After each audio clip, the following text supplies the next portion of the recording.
Hi there. In this video, we'll be covering how to begin writing a book about your life. It's so easy to think that we have the story all inside of ourselves.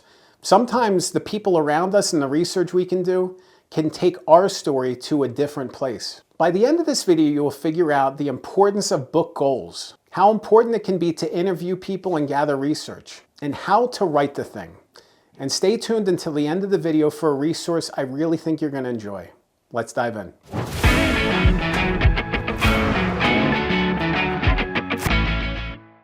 What makes your story notable or unique? What makes your story stand out? What makes your story different? What challenges did you overcome on your journey to success?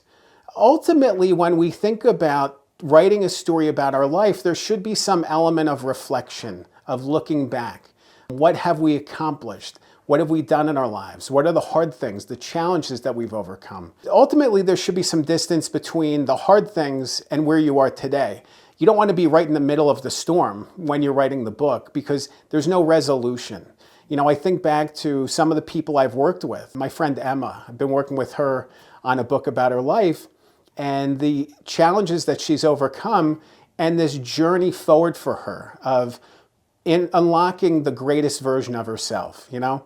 And this is such an awesome thing to be able to put that in words, you know, to really be able to figure it out, you know, but she wouldn't have been able to write that book at any other point in her life because she hadn't done the deep work to reflect on it, to think about her life in this way. So this process really forces you to think back, to reflect, to connect some dots, connect some pieces. Because a lot of times when we're in the middle of it, we don't see the pieces all coming together. Why did we do this thing?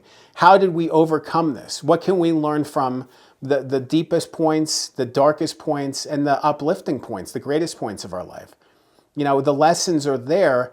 It's a matter of unlocking them. It's a matter of figuring out how they all fit together and how they've helped to create this version of you that exists today. I also think it's important to state one thing too. Your story matters. Your story matters to somebody. There's lessons to be taken and gathered and learned from the life that you've lived. And the idea that, you know, you have to be a certain level of famous or you have to be successful in a certain way and have so many social media followers to write a book, it's garbage, it's gibberish. You can write a book. You have a message worth sharing. You have something that's happened in your life that matters. If you can reflect and learn from it, you have a story that's going to help somebody else. So don't limit yourself. Don't limit the opportunities and don't get discouraged, you know, especially if you end up pursuing a traditional publishing path. Just on a Cliff Notes version of the publishing journey, there's really two different tracks of publishing. There's traditional, which is when you work with a literary agent and a publisher, and then there's the self-publishing route where you pursue those options yourself. A lot of times traditional publishers can be very strict and rigid with the stories that they pick up and want to share. There's a lot of gatekeeping in the book industry. And because of that, book authors are locked out of traditional book deals. Maybe they don't have the right social media following, the right platform to be able to promote the book. That doesn't mean your story doesn't matter. It just means a publisher doesn't think it can make money off of the book. So they don't proceed with the book because of that. And then there's this feeling of discouragement, like, does my story really matter? Is it worth telling? Should I keep going with the book? You 100% should, even if you hit those brick walls, even if you hit the stop signs, even if you don't end up getting a traditional deal. There's so many opportunities on the opposite side of publishing. And in fact, you can make more revenue from self-publishing than you can from traditional publishing, just because traditional publishers take so much money away from each book sold. There's obviously positives to traditional publishing, but at the same time, owning the story yourself and publishing it yourself isn't the negative, isn't the black eye that it used to be. There's not as much of a stigma anymore, and the lines are blurring between quality traditional and quality self-published books. So even if you hit brick walls in trying to get a book deal, don't get discouraged and don't give up on your project. That doesn't mean that your project isn't worth writing or isn't worth publishing. It simply means a publisher doesn't want to move forward because they don't think they're going to make as much money off of it. As you think about your book, also think about your book goals. What do you actually want to accomplish from this journey, this process?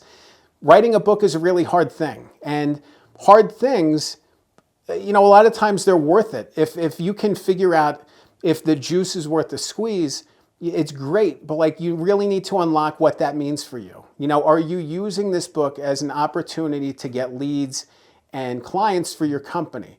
Is this platform growth? Is your goal to get speaking engagements?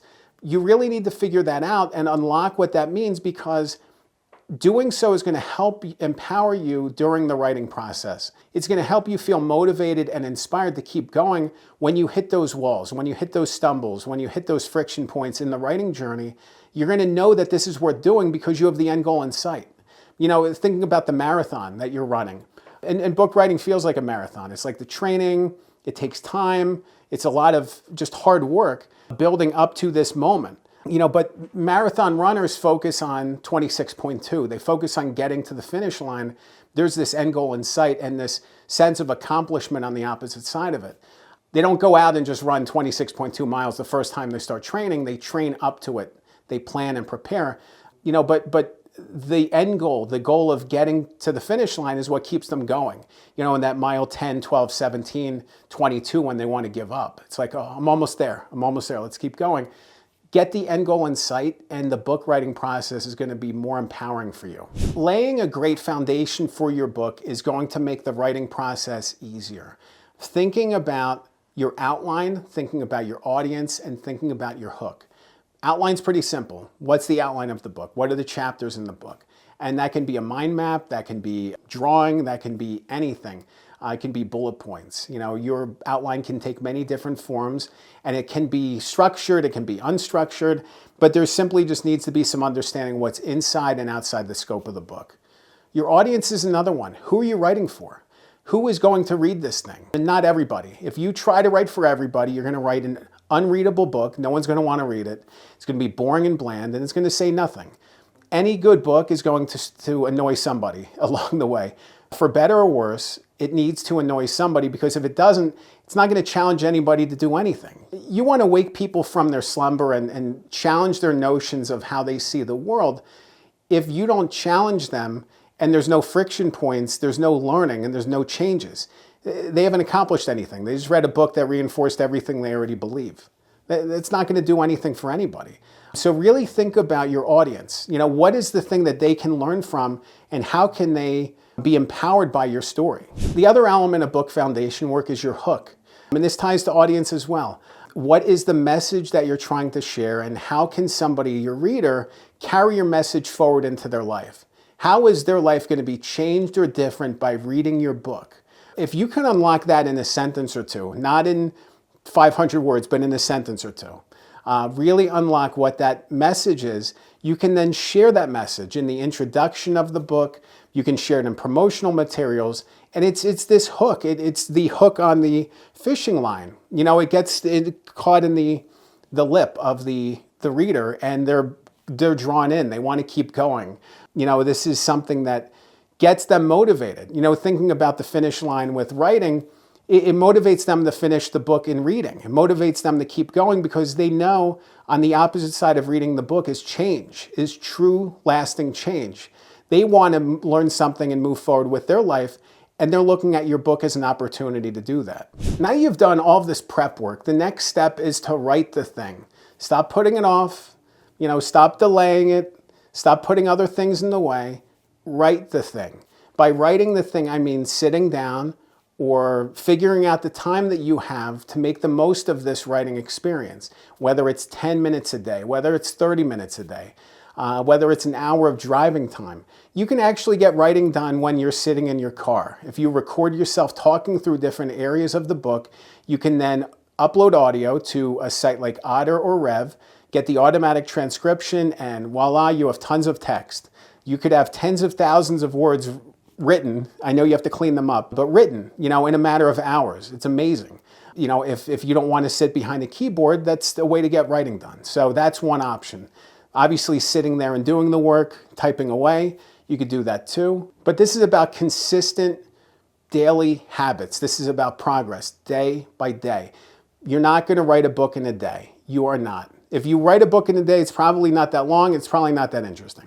This takes a little bit of time, but if you can stick with it and make consistent daily and weekly progress, you're going to start feeling those wins, You're going to feel the wind behind you pushing you forward. You're going to have all the success building, and you're going to start seeing it unlock. You're going to start seeing this message and then the power of it, because there's so much power in your story. When we think about writing a book about our life, we think about ourselves as the central character. We're the hero of the story. We're the narrator.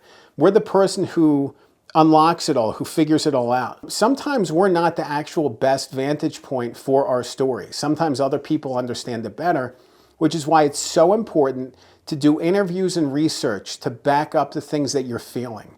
This isn't just about feeling your own feelings and putting them on the page.